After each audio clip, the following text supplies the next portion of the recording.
मेरा नाम रुचिका है।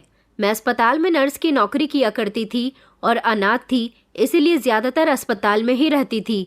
एक रात मुझे अस्पताल से घर जाने में बहुत देर हो गई थी। सड़कें सुनसान हो गई थी और मैं अकेली थी। तभी अचानक सड़क पर चलते चलते दो लड़के मेरा पीछा करने लगे। मुझे उनसे डर लगने लगा तो मैं उनसे बचकर भागने लगी, क्योंकि मैं जानती थी कि शहर का माहौल बहुत ख़राब है और लड़कियों की इज्जत के साथ खिलवाड़ हो रहा है। मैं जल्दी जल्दी उनसे बचकर भागने लगी और अचानक मुझे एक तरफ एक गाड़ी खड़ी हुई नजर आई। मैं उसकी डिग्गी में छुप गई। कुछ देर के बाद ही गाड़ी चलने लगी। मैंने सोचा कि जैसे ही मुझे मौका मिलेगा मैं गाड़ी की डिग्गी से निकल जाऊंगी, लेकिन वो गाड़ी किसी बड़े बिजनेसमैन की थी, इसलिए उसके बंगले के आगे आकर रुक गई थी। मुझे गाड़ी की डिग्गी में देखकर उसके गार्ड समझ रहे थे कि मैं कोई चोर हूँ, इसलिए वो मुझे बंगले के अंदर बने तहखाने में ले गए। मुझसे पूछताछ करने लगे कि तुम कौन हो और गाड़ी में कैसे आई। मैं उन लोगों को अपनी सफाइयाँ पेश कर रही थी, लेकिन कोई भी मेरी बात पर यकीन करने के लिए तैयार नहीं था।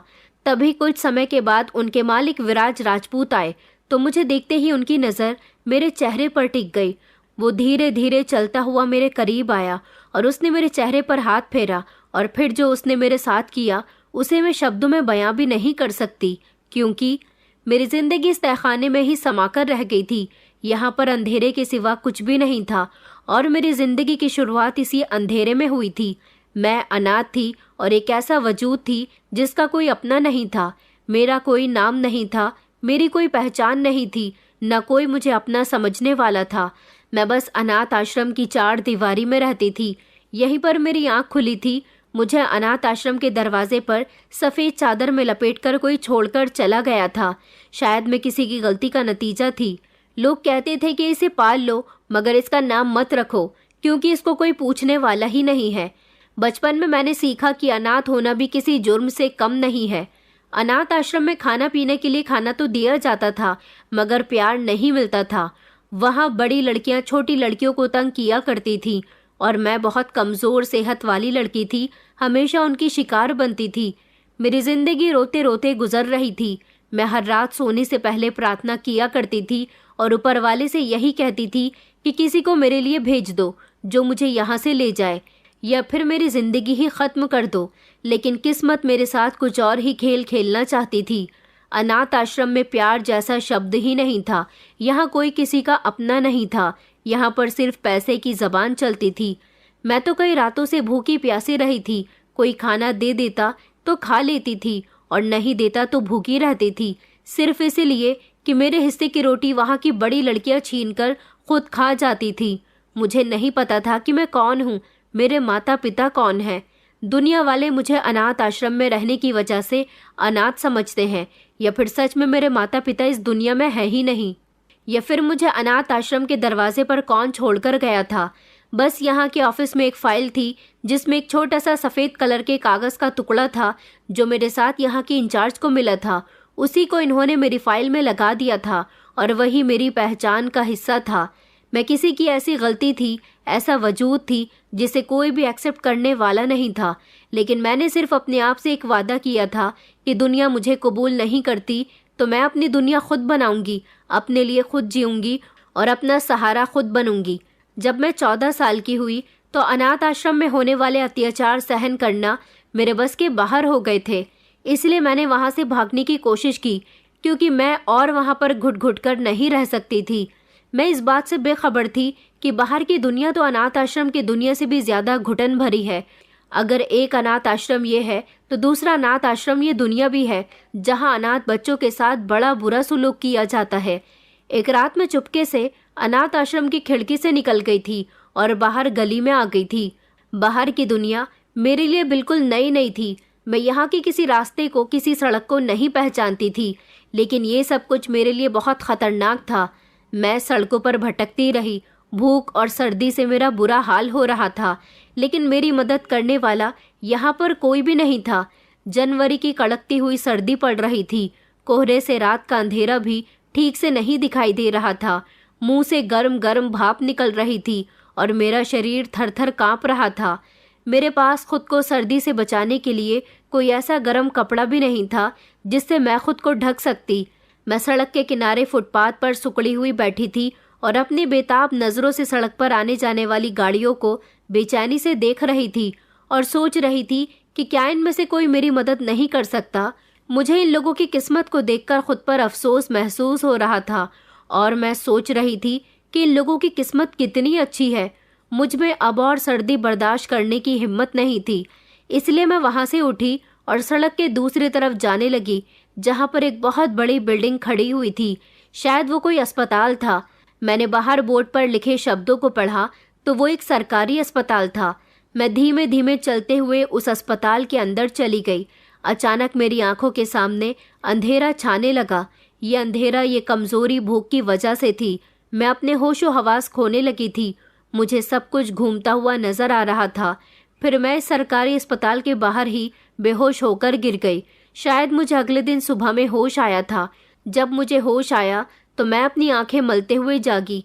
मैंने देखा कि मेरे इर्द गिर्द सफेद कपड़ों में कुछ नर्सेस खड़ी हुई थी और सारी की सारी मुझे बड़ी अजीब नजरों से देख रही थी। मैं उनको देखकर हैरान हो गई और अपना सर खुजाने लगी, क्योंकि मेरी समझ नहीं आ रहा था कि ये लोग मुझे इस तरह से क्यों देख रही हैं। फिर उनमें से 2 नर्स मुझे मुस्कुराकर देखने लगी। उनकी मुस्कुराहट से ही उनका बिहेवियर नरम लग रहा था। एक नर्स जल्दी से अंदर गई और पानी लेकर आई। उसने मुझे पानी देते हुए कहा कि बेटा, तुम्हें क्या हुआ है और तुम यहाँ पर क्या कर रही हो? कहाँ से आई हो तुम? लेकिन मेरे मुंह से तो घबराहट की वजह से कोई शब्द ही नहीं निकल रहे थे। मेरे शब्द हलक में ही अटक कर रह गए थे। मैंने नर्स के हाथ से जल्दी से पानी का गिलास लिया और एक घूंट पानी पिया और कहने लगी कि मुझे भी कुछ नहीं पता। तभी दूसरी वाली नर्स ने प्यार से मेरे सर पर हाथ रखा और मोहब्बत भरे शब्दों में कहने लगी कि बेटा, तुम्हारे माता पिता कहाँ हैं? तुम कहाँ रहती हो? तुम्हारा घर कहाँ है? और तुम यहाँ तक कैसे आई हो? उनकी बात सुनकर मेरी आंखों में फिर से आंसू आ गए थे। मैंने कहा, आंटी, मैं अनाथ और लावारिस हूँ। मेरा इस दुनिया में कोई भी नहीं है। मेरी बात सुनकर उन सारी नर्सेस का चेहरा उदासी भरा हो गया था। वो लोग मुझे संभालते हुए अस्पताल के अंदर लेकर चली गईं। बस उस दिन के बाद से ही वो अस्पताल मेरा अपना घर बन गया। वहाँ की सबसे पुरानी नर्स ने मेरी जिम्मेदारी ली, जो वहाँ पर डे और नाइट दोनों ही ड्यूटी किया करती थी। शुरू में मैं बस एक लावारिस और अनाथ लड़की थी। मेरे पास कोई सहारा नहीं था। मुझ जैसी लड़की को रहम खाकर वहाँ अस्पताल में जगह दे दी गई थी। जैसे जैसे मैं बड़ी होती गई, मैंने वहाँ के छोटे मोटे काम करने शुरू कर दिए थे। मैं वहाँ की सफाई भी कर लिया करती थी और मरीजों तक दवाइयाँ भी पहुँचा दिया करती थी और नर्स आंटी की हेल्प भी कर दिया करती थी। वक्त के साथ साथ मैंने वहाँ डॉक्टर और नर्स को काम करते देखा तो उनके किए हुए सारे काम अपनी आंखों में बसाने शुरू कर दिए। अस्पताल के लोगों ने भले ही मुझे गोद नहीं लिया था, लेकिन मेरी शिक्षा और मेरी परवरिश में उन्होंने मेरा बहुत साथ दिया। ये सब मेरे लिए बहुत कुछ था। मेरे कई सालों की मेहनत के बाद मैं एक रजिस्टर्ड नर्स बन चुकी थी और पूरी तरह से जवान हो चुकी थी। अब मैं इसी अस्पताल में नौकरी करने लगी थी जहाँ पर मेरी जिंदगी की शुरुआत हुई थी। लेकिन मेरे दिल में हमेशा से यही डर रहता था कि मैं कभी भी किसी के लिए ज़रूरी नहीं बन सकूंगी। फिर मेरी ज़िंदगी में एक वो रात भी आई जिसने मेरा सब कुछ बदल कर रख दिया था। मुझे लगता था कि मेरे बीते हुए कल की परेशानियां अब मेरी ज़िंदगी में नहीं आएंगी, लेकिन उस रात जब मैं देर से अस्पताल से निकली तो इस बात से अनजान थी कि रात के इस समय अकेली लड़की का इस तरह से सुनसान सड़क से गुजरना खतरे से खाली नहीं है। मैं तेज तेज कदमों से चल रही थी। मुझे जल्द से जल्द घर पहुंचना था। मेरा वो घर जहां मुझे नर्स शीला आंटी, जिन्होंने पहली बार मुझे अपने हाथों से पानी पिलाया था और मेरे सर पर हाथ फेरा था, उन्होंने मेरी पूरी जिम्मेदारी ली थी और उन्होंने ही मेरी परवरिश की। वो मुझे अपने साथ अपने घर ले गई थी। उन्होंने मुझे अपनी बेटी बनाकर पाला। एक वही थी जिन्होंने मेरी तकलीफ को समझा, मुझे अपना समझा, मगर किस्मत ने उन्हें भी मुझसे जल्द ही छीन लिया था। 2 साल पहले उनकी भी एक बीमारी के कारण मौत हो गई थी और फिर वो भी मुझे अकेला छोड़कर चली गई। लेकिन उन्होंने अपना छोटा सा घर मेरे हवाले कर दिया था। उन्होंने कहा था कि तुम इसी घर में रहना और मेरे घर का हमेशा ख्याल रखना। मैं उसी घर में जा रही थी कि अचानक मुझे अपने पीछे किसी के कदमों की आहट महसूस हुई। मेरा दिल जोर जोर से धड़कने लगा और मैं बिना पीछे पलटे ही जल्दी जल्दी चलने लगी। मुझे बहुत डर लग रहा था। मैं खुद को कोसने लगी कि मैं रात के इस समय अस्पताल से अकेले निकली ही क्यों थी। कुछ दूर चलने के बाद मुझे एक आवाज़ सुनाई दी जो मेरे कानों से टकराई थी। एक भारी भरकम आवाज़, रुक जाओ मैडम। मेरे कदम अचानक रुक गए। मैंने जैसे ही पीछे मुड़कर देखा तो मेरे सामने 2 लड़के खड़े हुए थे, अजीब सी शक्ल के। ऐसा लग रहा था जैसे नशे में है। शक्ल से ही गुंडे लग रहे थे। उनकी ऐसी हालत देखकर मुझे उनसे डर लग रहा था। मैं खुद पर काबू पाते हुए कहने लगी कि दूर हो जाओ मुझसे, क्या चाहते हो? तो वो जोर से हंसे और मेरी तरफ कदम बढ़ाते हुए कहने लगे, ये तो तुम बहुत अच्छे से जानती होगी मैडम कि हम इस समय तुमसे क्या कहना चाहते हैं। मैंने कांपते हुए शब्दों में कहा कि ये क्या बदतमीजी है, दूर रहो मुझसे, मेरे करीब क्यों आ रहे हो? मगर वो तो धीरे धीरे चलते हुए मेरे करीब आ रहे थे। उनमें से एक लड़के ने आकर मेरा हाथ पकड़ लिया। मैं जोर से चिल्लाई और कहने लगी कि छोड़ दो मुझे जाने दो, मैं शोर मचाकर सबको बुला लूंगी।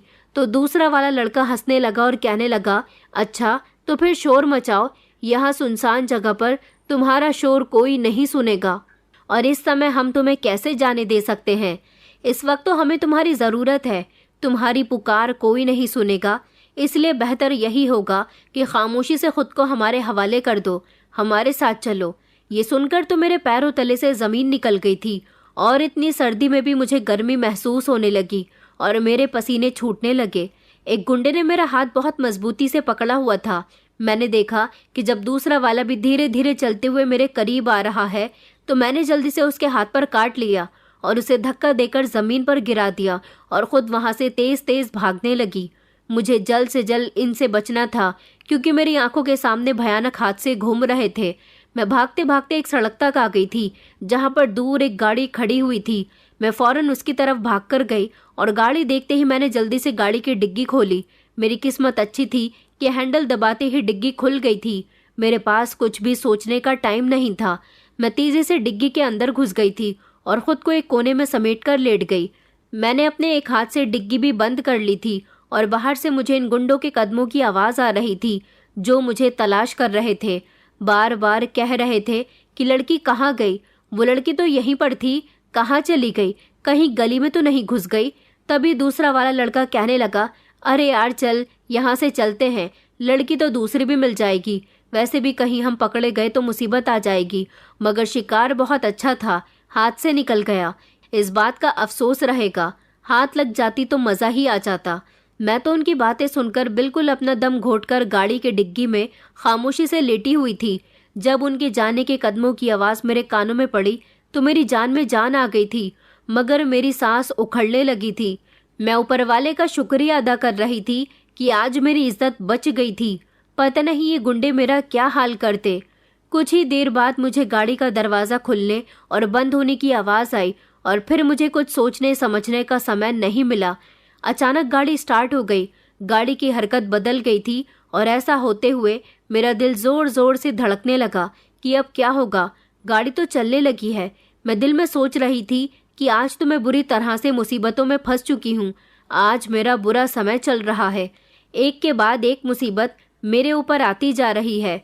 मैंने सोचा कि जैसे ही गाड़ी रुकेगी मैं मौका देखकर फौरन ही गाड़ी से बाहर निकल जाऊंगी, मगर गाड़ी तो रुकने का नाम ही नहीं ले रही थी, बस चलती ही जा रही थी। सफ़र बहुत लंबा हो चुका था।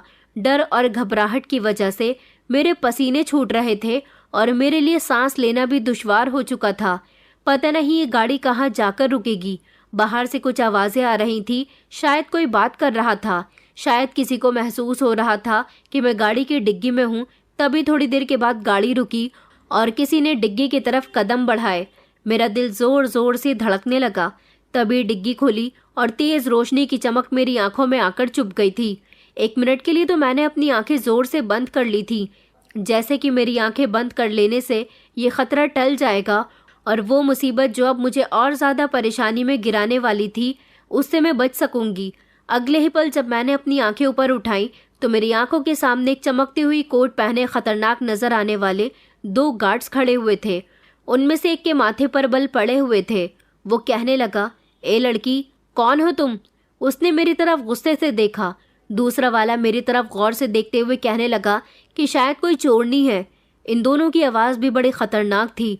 उन्होंने मुझे गाड़ी से उतरने का कहा। मैं घबराते हुए खामोशी से गाड़ी से उतर गई। मुझे डर लग रहा था। एक ने ज़ोर से कहा, बताओ कौन हो तुम? मैंने कहा कि मुझे माफ़ कर दीजिए, मैंने कुछ नहीं किया, मैं तो बस इस गाड़ी में छुप गई थी।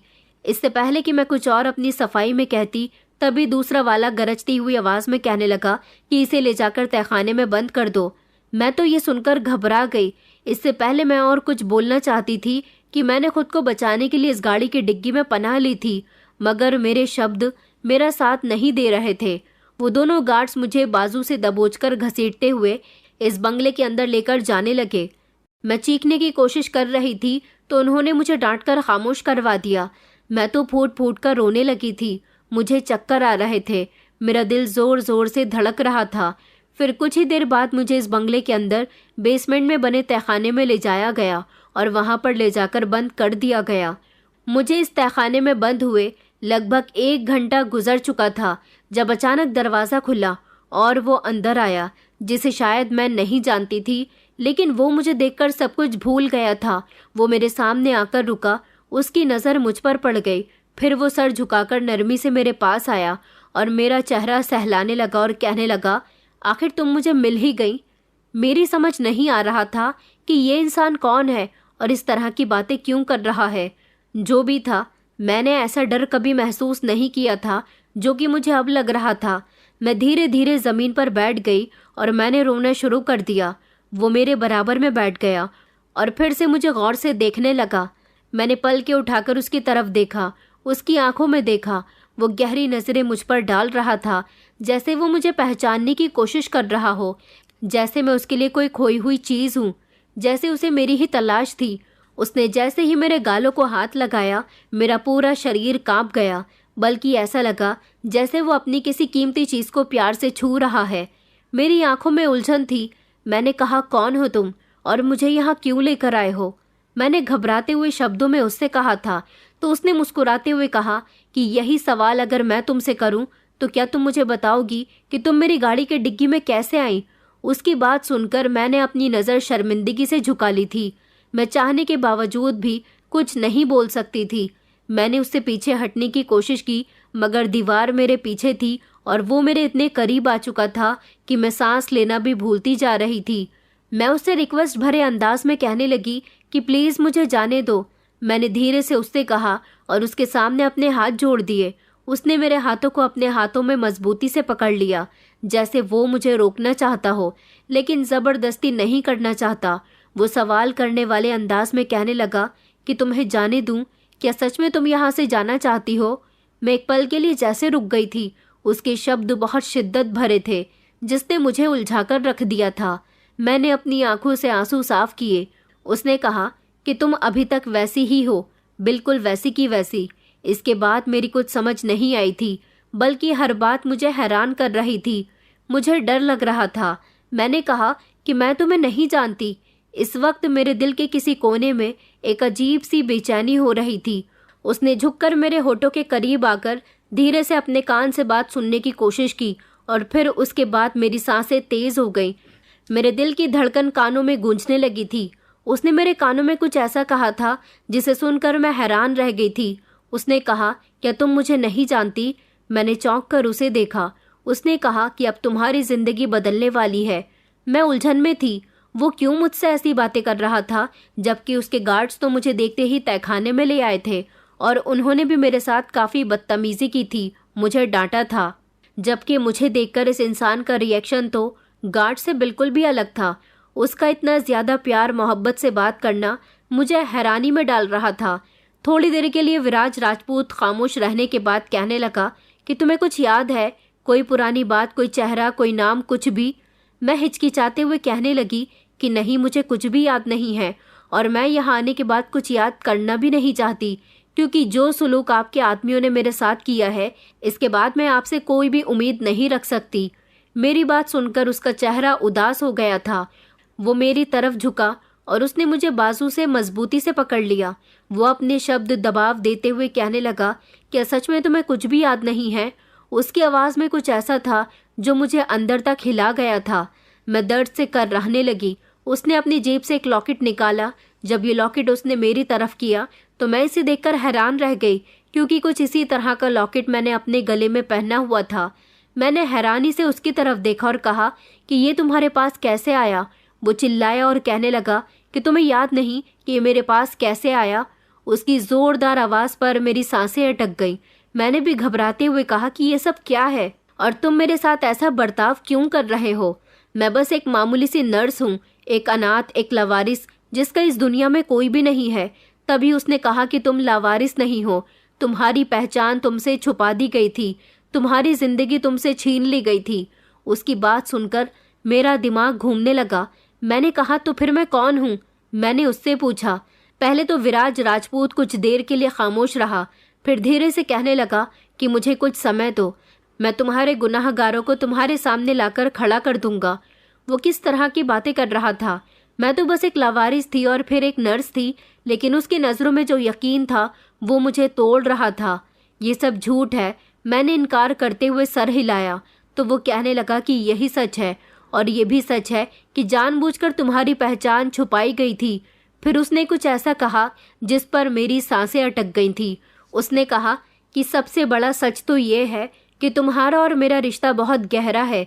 इतना कहकर वो फौरन खामोश हो गया था और मैं उसे हैरानी से देखती रह गई थी, जो मुझसे अपना संबंध गहरा होने का दावा कर रहा था। उसने कहा कि तुम फिक्र मत करो, वक्त आने पर तुम्हें तुम्हारे सारे सवालों का जवाब मिल जाएगा, मगर तब तक के लिए तुम्हें यहाँ पर रहना होगा। उसकी बात सुनकर मेरी आंखें हैरानी से फैल गईं, क्योंकि मैं इस तहखाने में नहीं रह सकती थी। यहाँ पर मेरा दम घुट रहा था। उसकी बात सुनकर मेरी आंखें हैरानी से फैल गईं, क्योंकि मैं इस तहखाने में नहीं रह सकती थी। यहाँ पर मेरा दम घुट रहा था। मुझे यहाँ से निकलना था, चाहे कुछ भी हो जाए। विराज राजपूत के वहाँ से चले जाने के बाद मेरे दिल और दिमाग में एक जंग छिड़ उठी थी कि क्या सच में मैं एक मामूली सी नर्स नहीं हूँ? मेरी पहचान मुझसे छुपाई गई थी, मगर ये सब हकीकत थी। शायद ये सब विराज राजपूत का कोई नया जाल हो, क्योंकि वो एक मामूली इंसान नहीं था। वो एक बहुत अमीर इंसान और बिजनेसमैन आदमी था, और अमीर लोगों का तो हर काम के पीछे कोई ना कोई मकसद ज़रूर होता है। मैं उलझन का शिकार हो चुकी थी। मुझे बस टाइम चाहिए था और आज़ादी चाहिए थी। जब सारे आदमी बाहर जा चुके थे, मैंने मौका देखा और चुपके से दरवाजे के पास जाकर दरवाजे को धक्का दिया तो दरवाज़ा बाहर से लॉक था। मैंने इधर उधर देखा। मैंने सोचा कि कहीं ना कहीं तो रास्ता होगा ही। फिर मेरी नज़र तहखाने के एक रोशनदान पर पड़ी, जो बहुत छोटा था, और शायद इसमें से आने वाली रोशनी गार्डन के रास्ते से आ रही थी। शायद मैं यहाँ से निकल सकती थी। मैंने जल्दी से एक कुर्सी घसीटी और उस पर चढ़कर रोशनदान को खोलने की कोशिश करने लगी। उसकी खिड़की खुल गई। मैं उसके ऊपर चढ़ने की कोशिश कर ही रही थी जब अचानक मेरी नज़र पीछे की तरफ गई। मेरे जस्ट पीछे ही विराज राजपूत अपने सीने पर दोनों हाथ बांधकर खड़ा हुआ था और मुझे गौर गौर से देख रहा था। उसे देखकर मेरी सांसें रुक गई। शायद उसे एहसास हो गया था कि मैं यहाँ से भागने की कोशिश ज़रूर करूँगी, इसलिए वो मुझे गुस्से भरी नज़र से देख रहा था। वो धीरे धीरे चलता हुआ मेरी तरफ बढ़ा और मैं सीधी खड़ी हुई थी। उसने मेरा हाथ पकड़कर मुझे कुर्सी से नीचे खींच लिया और कहने लगा, बहुत हिम्मत है तुम्हारे अंदर। उसने गुस्से भरे शब्दों में कहा। मैंने खुद को मजबूत किया और कहने लगी कि तुमने मुझे यहाँ पर कैद करके रखा है, प्लीज़ मुझे जाने दो, मैं यहाँ पर नहीं रह सकती। उसने एक झटके से मेरे कंधे पकड़ लिया और कहने लगा कि पागल लड़की, ये कैद नहीं है, मैं तुम्हें वो बताने वाला हूँ जो तुम्हें पता होना चाहिए था। मैं चिल्लाने लगी और कहा कि मैं तुम्हारी किसी भी बात पर यकीन नहीं करूँगी। मैंने हाथ झटकने की कोशिश की, मगर उसने फिर से मुझे मजबूती से पकड़ लिया, तो मैं खुद को उससे नहीं छुड़वा सकी। वो मेरी आंखों में आंखें डालकर कहने लगा कि याद रखो, ये दुनिया तुम्हें खा जाएगी अगर मैं तुम्हारे साथ नहीं हुआ तो। मैंने कहा, मैं अपनी हिफाजत खुद कर सकती हूँ। विराज मुस्कुराया और कहने लगा, अच्छा तो फिर साबित करो, यहाँ से भागकर दिखाओ। मैंने झटके से अपना हाथ उससे छुड़वाया और पीछे होती हुई दरवाजे तक पहुंची। दरवाज़ा भी खुला हुआ था। मैं भागने ही वाली थी कि एकदम गोली की आवाज़ मेरे कानों से टकराई। एक गोली ज़मीन पर मेरे कदमों के बराबर में आकर लगी थी। मैं उछल पड़ी और मैंने पलटकर जब उसकी तरफ देखा तो उसके हाथ में बंदूक थी और वो खूंखार नज़रों से मुझे देख रहा था। फिर कहने लगा, ये गोली तुम्हारे सीने को पार करके भी जा सकती है। अगर तुमने दोबारा यहाँ से भागने की कोशिश की तो तुम अपनी जान से हाथ धो बैठोगी। वो धीरे धीरे चलता हुआ मेरे करीब होने लगा और मैं एकदम से पीछे हटी।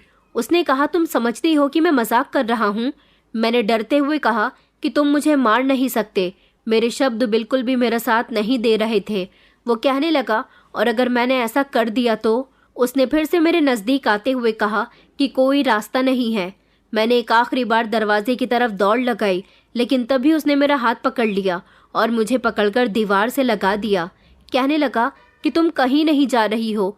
उसकी आवाज़ में धमकी थी, मगर आंखों में कुछ और भी था, एक अजीब सा एक्सप्रेशन, जैसे वो मुझे घूरना नहीं चाहता था। मैंने कहा कि प्लीज़ मुझे छोड़ दो। तभी उसने गुस्से से कहा कि मैं तुम्हें कहीं नहीं जाने दूंगा, तुम मेरी हमेशा से ही जिम्मेदारी हो।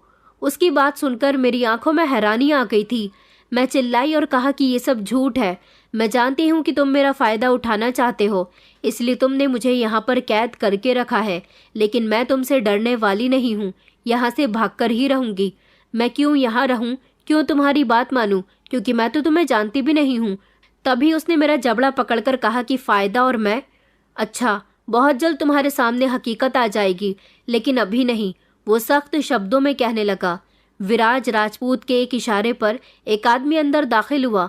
वो उसका गार्ड था। विराज राजपूत ने उसको ऑर्डर देते हुए कहा कि इसे ऊपर कमरे में ले जाओ, अब ये यहाँ से नहीं जाएगी। मैंने चिल्लाकर कहा कि नहीं, मैं यहाँ नहीं रहूँगी, प्लीज़ मुझे जाने दो, लेकिन गार्ड ज़बरदस्ती मुझे पकड़कर ले जाने लगा। विराज राजपूत ने एक गहरी सांस भरी और मेरी तरफ झुका। कहने लगा कि मैं तुम्हें कैद नहीं कर रहा हूँ, मैं तुम्हारी सलामती चाहता हूँ। मैंने सोचा कि क्या सच में ये मेरी सलामती चाहता है, मेरी हिफाजत कर रहा है, या फिर मुझे अपनी कैद में रखने का कोई बहाना बना रहा है।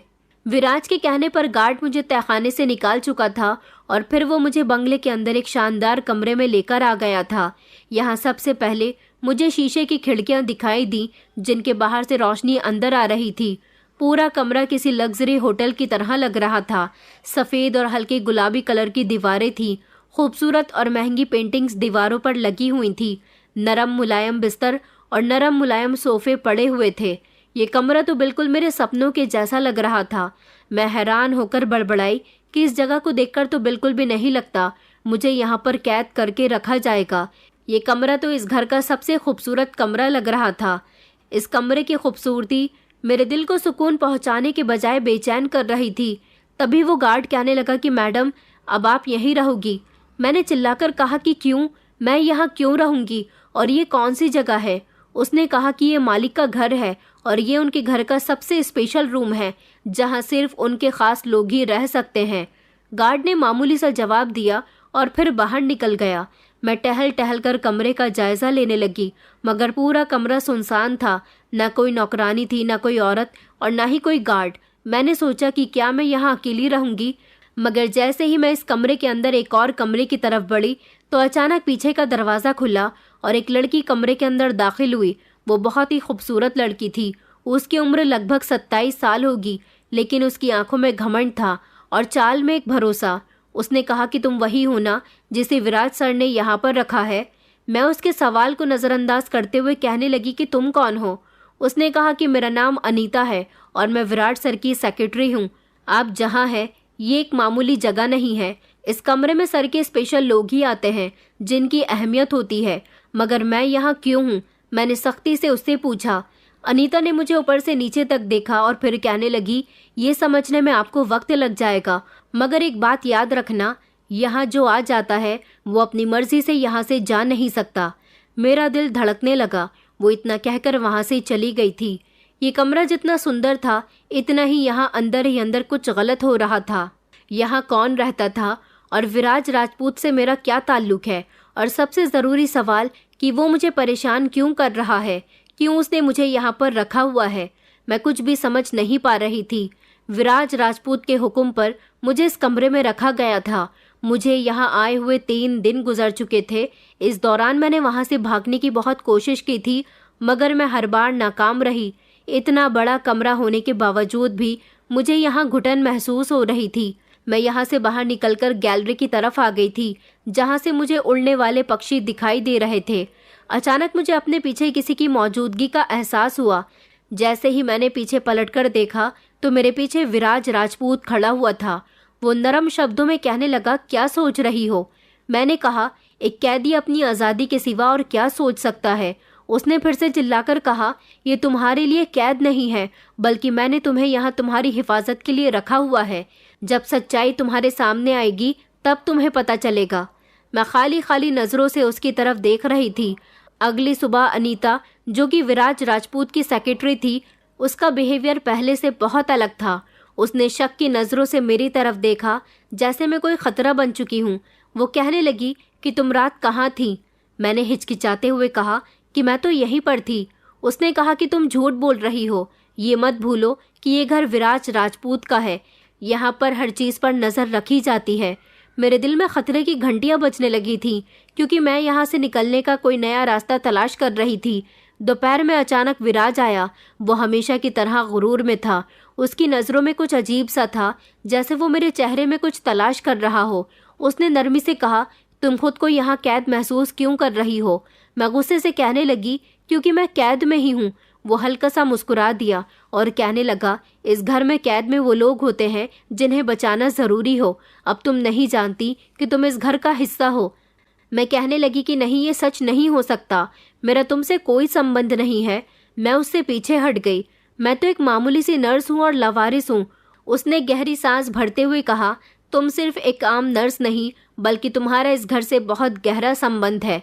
एक लम्हे के लिए जैसे मेरी सांसें रुक गई थी, क्योंकि बचपन से लेकर आज तक मेरा कभी किसी से आमना सामना नहीं हुआ था, और आज इस तरह अचानक विराज के कहने पर मैं हैरान हो गई थी। और फिर उसका कहना था कि मेरा और उसका बहुत गहरा रिश्ता है। उसकी बात सुनकर मुझे ऐसा लगा जैसे मेरा दिमाग बंद हो रहा है। मैंने कहा, ये मजाक है ना? वो कहने लगा कि नहीं। उसकी आंखों में वही लापरवाही थी जो मैं पहले भी कई बार देख चुकी थी। फिर उसने मुझे बताया कि तुम मेरे पापा के बहुत पक्के दोस्त की बेटी हो। तुम्हारी फैमिली और मेरी फैमिली इसी घर में एक साथ रहती थी, लेकिन एक बुरा वक्त आया। जब तुम्हारा जन्म हुआ तो तुम्हें इस घर से भेज दिया गया, क्योंकि मेरे पापा और तुम्हारे पापा इतने गहरे दोस्त थे कि वो लोग इस बड़े से बंगले में रहते भी साथ ही थे, एक दूसरे के बिजनेस पार्टनर्स भी थे। लेकिन तुम्हारे जन्म के बाद कुछ लोग नहीं चाहते थे कि तुम जिंदा रहो, मगर तुम जिंदा बच गई और एक अनाथ आश्रम में पहुंच गई। मेरा दिमाग घूमने लगा। मैं चिल्लाने लगी, अगर मैं तुम्हारे पापा के दोस्त की बेटी थी तो तुमने मुझे कैद क्यों किया? उसने मेरी तरफ देखा और धीरे से बोला, क्योंकि तुम्हारे वापस आने से इस घर में एक नई जंग छिड़ जाएगी, और मैं नहीं चाहता कि तुम इस जंग की वजह बनो। सच जानने के बाद मेरी हकीकत बदल चुकी थी। मैं वो नहीं थी जो मैं खुद को समझती थी। मैं एक नर्स नहीं थी, मैं इस घर की मेंबर थी जिन्होंने मुझे खुद से दूर कर दिया था। मगर सवाल ये था, क्या मैं सच में इस घर की बेटी थी या फिर ये विराज राजपूत की एक नई चाल है? विराज कहने लगा, क्या तुम्हें कुछ याद है? मैंने इनकार करते हुए सर हिला दिया और अपनी आंखें बंद करके दिमाग में जोर देने की कोशिश करने लगी, मगर मुझे कुछ भी याद नहीं आ रहा था। कुछ टुकड़े, कुछ आधे सुने हुए शब्द, लेकिन कुछ भी साफ नहीं था। वो मेरे और नज़दीक आया और कहने लगा, मैं तुम्हें सब कुछ याद दिला दूंगा। मुझे उसकी बातों पर यकीन नहीं था, मगर मैं फैसला कर चुकी थी कि मैं सच्चाई तक पहुंचकर ही रहूंगी कि आखिर मेरी असली पहचान क्या है। वो मेरे कमरे से चला गया। रात को सारी रात मुझे नींद नहीं आई। सन्नाटा फैल चुका था। जब अचानक मेरे कमरे पर हल्की सी दस्तक हुई, मैंने चौंक कर पूछा कि कौन? तो उसने कहा, मैं हूँ अनीता। मैंने दरवाज़ा खोला तो अनीता अंदर दाखिल हुई। वो हर बार की तरह खामोश और उलझी हुई लग रही थी। उसने कहा, क्या तुम मुझसे कुछ छुपा रही हो? मैं उसके सवाल पर चौंक गई। मैंने कहा, क्या मतलब है तुम्हारा? उसने कहा, तुम्हें हकीकत के बारे में कुछ भी पता नहीं है। तुम्हें सच जानने की ज़रूरत है। उसकी बातें मुझे उलझा रही थी और कहने लगी कि कौन सा सच? उसने मेरी आंखों में झांक कर पूछा कि तुम्हें यहाँ लाने वाले विराज सर हैं, मगर वही तुम्हें सबसे ज़्यादा नुकसान भी पहुँचा सकते हैं। मैं उलझ गई, क्योंकि अगर मैं सच में उसके पिता के दोस्त की बेटी हूँ तो वो मेरा नुकसान क्यों करेगा? और उसने दोस्ती के बारे में बताया कि वो लोग इतने ज़्यादा गहरे दोस्त थे कि उनका बिजनेस एक साथ था और घर भी एक ही था। अनीता ने इधर उधर देखा, फिर धीरे से कहने लगी, क्योंकि इस घर की सारी दौलत पर अब विराज सर का हक है, इस नाते इन सब में तुम्हारा भी हिस्सा है। ये बात सुनकर मेरा दिल जोर से धड़का था। मैं सोचने पर मजबूर हो गई थी कि क्या सच में विराज राजपूत मुझे काबू में रख रहे हैं या फिर उसकी कोई चाल है। मेरे दिल में उलझन पैदा करके अनीता मेरे कमरे से जा चुकी थी। अगले दिन विराज ने मुझे अपने स्टडी रूम में बुलाया। वो अपनी कुर्सी पर बैठा मुझे गौर से देख रहा था। कहने लगा कि तुम्हें कुछ याद है? मैं खामोश रही और वो भी खामोश रहा। वो फिर से मेरी तरफ देखते हुए कहने लगा, क्या तुम्हें लगता है कि मैं तुम्हें धोखा दे रहा हूँ? मैंने अपना चेहरा पलटकर कहा कि मुझे नहीं पता। वो उठा और मेरे करीब आकर कहने लगा, मैं चाहता हूँ तुम खुद सच तलाश करो। हर इंसान तुम्हें किसी न किसी मकसद के लिए इस्तेमाल करना चाहता है। मैंने भी उसकी आंखों में आंखें डालकर चैलेंजिंग अंदाज में पूछा, क्या तुम भी मुझे किसी नई चाल के लिए इस्तेमाल कर रहे हो? वो मुस्कुरा दिया और कहने लगा कि हाँ, लेकिन तुम दूसरों की तरह मुझ पर भरोसा कर सकती हो। एक रात मैं घर के पिछले कोने में गई, जहाँ किसी को भी वहां पर जाना अलाउ नहीं था। मैं जानना चाहती थी कि उसके पीछे आखिर क्या कहानी है। ठंडा मौसम था, मगर मैंने अपने कदम ना रोके और मैं पिछले हिस्से की तरफ बने स्टोर रूम की तरफ चली गई। स्टोर रूम का दरवाज़ा देखने से ऐसा लग रहा था कि जैसे वो कई सालों से बंद हो और वहां पर किसी का आना जाना ना हुआ हो। मैंने इधर उधर नज़र उठाकर देखा और इस बात की तसल्ली करने के बाद कि वहां कोई भी नहीं है, तो मैंने स्टोर रूम के दरवाजे की तरफ हाथ बढ़ाया और धीरे से उसे खोला। दरवाज़ा खटक की आवाज़ से खुल गया। स्टोर रूम में बड़ा ही पुराना सामान रखा हुआ था। हर तरफ जाले लटक रहे थे, जो इस बात को साबित कर रहे थे कि कई सालों से वहां पर कोई नहीं आया। हर तरफ सामान बिखरा पड़ा हुआ था। मेरी नज़र एक संदूक पर पड़ी जो जंग से भरा हुआ था। उस पर एक बड़ा सा ताला लटक रहा था। इसे देखकर मुझे इंटरेस्ट हुआ कि आखिर इसमें ऐसा क्या है। मैंने इसे हर तरह से खोलने की कोशिश की, मगर नाकाम रही। काफ़ी देर की मेहनत के बाद आखिरकार मैं संदूक पर लगे ताले को खोलने में कामयाब हो गई। संदूक को खोलकर मैंने देखा तो उसके अंदर मुझे एक तस्वीर मिली, जिसे देखकर मेरा दिमाग घूम गया। मैंने तस्वीर को मुट्ठी में जकड़ लिया। मेरी सांसें तेज चल रही थी। मैंने सोचा कि क्या जो विराज ने मुझसे कहा है वो सब सच है। मुझे वहां पर किसी के कदमों की आहट सुनाई दी, तो मैंने जल्दी से तस्वीर संदूक में वापस रखी और कदमों की आहट मेरे करीब होती जा रही थी। डर की वजह से मेरा दिल जोर जोर से धड़क रहा था, क्योंकि स्टोर रूम में बहुत अंधेरा था, मगर एक साया दरवाजे के करीब मौजूद था। अगले ही लम्हे अनीता अंदर आई और तेज आवाज में कहने लगी, यहाँ पर क्या कर रही हो? उसकी आवाज में सीरियसनेस थी। मैंने खुद पर कंट्रोल करते हुए कहा कि कुछ नहीं। उसने मेरी तरफ देखा जैसे कुछ भांप रही हो। कहने लगी, क्या तुम मुझसे कुछ छुपा रही हो? मैंने कहा नहीं तो। उसने कहा, जितने सवाल उठाओगी उतनी ही उलझन में फंस जाओगी। कुछ सवालों के जवाब जरूरी नहीं होते। मैंने अभी उससे कुछ कहने के लिए अपने होठ खोले ही थे, मगर फिर खुद को रोक लिया। अगली सुबह विराज मोहब्बत भरी नजरों से मेरी तरफ देख रहा था और कहने लगा कि तुम ठीक हो ना? मैंने कहा क्यों? उसने कुछ देर तक मेरी तरफ देखा, फिर धीरे से कहने लगा, अगर तुम्हें मेरे बारे में कुछ ऐसा पता चल जाए कि तुम्हें मुझे एक्सेप्ट करना पड़े, तो तुम क्या मुझे एक्सेप्ट कर लोगी? मेरा मन किया कि मैं उसे बता दूं कि मैं उस संदूक में वो तस्वीर देख चुकी हूँ, मगर मैंने खुद को रोक लिया, क्योंकि मैं पहले खुद इस सच्चाई के बारे में जानना चाहती थी कि आखिर मेरी असली पहचान क्या है। रात के समय मैं खामोशी से घर के पुराने हिस्से के उसी स्टोर रूम में चली गई। इस बार मैंने वहां पर पुरानी अलमारी खोली और उसमें कुछ पुराने पेपर्स पर नजर डाली। ये तो प्रॉपर्टी के कागज थे। अभी मैं यही सब कुछ देख रही थी कि अचानक विराज कमरे में दाखिल हुआ और कहने लगा कि तुम यहाँ पर क्या कर रही हो? मैंने कहा कि ये सवाल मुझे तुमसे पूछना चाहिए। मैंने वो कागज उसकी तरफ करते हुए कहा कि ये सब क्या है? उसके चेहरे का रंग उड़ गया। मैंने उससे कहा कि मैं सब कुछ जानना चाहती हूँ। उसने एक लम्हे के लिए अपनी आंखें बंद कर ली और फिर धीरे से कहने लगा कि मैं तुम्हें ये सब कुछ बहुत देर पहले बता देना चाहता था, जब तुम यहाँ पर आई थी। मैंने कहा, अगर तुम मुझे अच्छे से जानते थे कि मैं कौन हूँ और तुमसे मेरा क्या संबंध है, तो तुमने मुझसे ये बात क्यों छुपाई? वो खामोश रहा। शायद उसकी खामोशी ही मेरे सवालों का जवाब थी। मैंने पूछा कि तुम्हारा मुझे यहाँ लाने का क्या मकसद था? उसने गहरी सांस ली और मेरे कंधे पर हाथ रखते हुए कहने लगा कि तुम मेरी जिम्मेदारी हो, तुम्हारी हिफाजत करना मेरा फर्ज है। बस मैं इसी वजह से तुम्हें यहाँ पर लाया। पता नहीं क्यों मुझे उसकी बातों पर यकीन नहीं हो रहा था।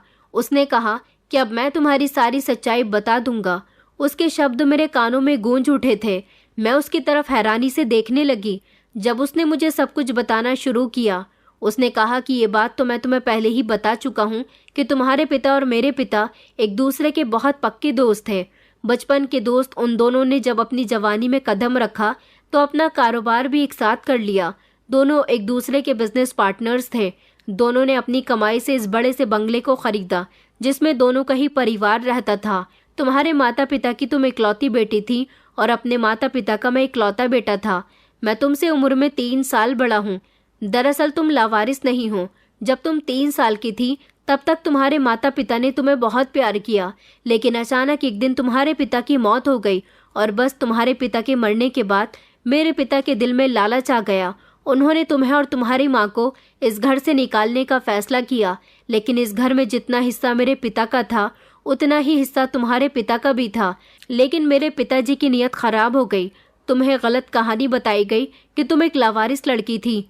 तुम्हें जन्म के बाद ही अनाथ आश्रम के दरवाजे पर छोड़ दिया गया था, लेकिन ऐसा कुछ नहीं था। इस घर में मेरी माँ ने तुम्हारी माँ के साथ नौकरों जैसा बर्ताव करना शुरू कर दिया। तुम्हारे पिता के मरने का उन्होंने खूब फायदा उठाया और तुम्हारी माँ से घर का सारा काम लिया। तुम्हारी माँ के दिन रात रोते रोते गुजरने लगे थे। फिर तुम्हारी माँ ने एक फैसला किया कि वो हमारी फैमिली लॉयर के पास चली गई और उनसे जाकर कहने लगी कि वो अपने पति की आधी जायदाद वापस लेना चाहती हैं और उसे तुम्हारे नाम करना चाहती हैं, क्योंकि उन्हें खुद को भी अपनी ज़िंदगी का कोई भरोसा नहीं लगता था। मेरे पिता को जब ये बात पता चल गई कि तुम्हारी माँ अपने पति की जायदाद लेना चाहती हैं, और हाँ एक बात और, जिस दिन तुम्हारा जन्म हुआ था उस दिन तुम्हारे और मेरे पापा ने एक दूसरे से वादा किया था कि वो अपनी दोस्ती को और गहरा करेंगे। हम दोनों के पेरेंट्स ने हम दोनों का रिश्ता एक दूसरे के साथ तय कर दिया था और बचपन में ही तुम्हारी और मेरी सगाई भी कर दी गई थी जब तुम्हारा पहला बर्थडे आया था तब, और वो तस्वीर भी इसी बात की गवाही देती है। मगर वक्त गुजरने के साथ साथ मेरे पिता अपने किए हुए सारे वादों को भूलने लगे, अपनी दोस्ती को भी भूल गए। दोस्त के मरने के बाद उन्होंने उनके परिवार के ऊपर अत्याचार करने शुरू कर दिए। मेरे पापा चाहते थे कि तुम्हारी माँ के मरने के बाद वो तुम्हें इस घर में नौकरानी बनाकर रखेंगे, तुमसे तुम्हारी पहचान छुपाई जाएगी, लेकिन तुम्हारी माँ इस घर से अपनी जायदाद लेना चाहती थी। ये बात मेरे पिता को बिल्कुल भी अच्छी नहीं लगी, इसलिए उन्होंने 4 साल की उम्र में तुम्हें अनाथ आश्रम भेज दिया। तुम्हें तुम्हारी माँ से जुदा कर दिया, जिस पर तुम्हारी माँ तड़प तड़प कर रोती थी, लेकिन इस घर में उनके सुनने वाला कोई भी नहीं था। मैं 7 साल का हो चुका था और तुम्हारी माँ की हर परेशानी को अच्छी तरह से समझता था, इसलिए मैं उनके साथ कभी कभी चुपके से अनाथ आश्रम में तुमसे मिलने के लिए आ जाता था। तुम उस समय इतनी समझदार नहीं थी। साल में 1-2 बार हम लोग तुमसे मिलने जाते थे, जिस पर तुम अपनी माँ को भी भूल गई थी और मुझे भी। फिर एक दिन तुम्हारी माँ भी इस दुनिया को छोड़कर चली गई और मुझे मेरे पेरेंट्स ने विदेश पढ़ने के लिए भेज दिया। फिर जब कुछ सालों के बाद मैं यहाँ वापस आया और तुमसे मिलने के लिए अनाथ आश्रम गया तो पता चला कि तुम तो वहाँ पर हो ही नहीं। मैंने हर तरह से तुम्हें तलाश करने की कोशिश की, मगर तुम मुझे कहीं नहीं मिली।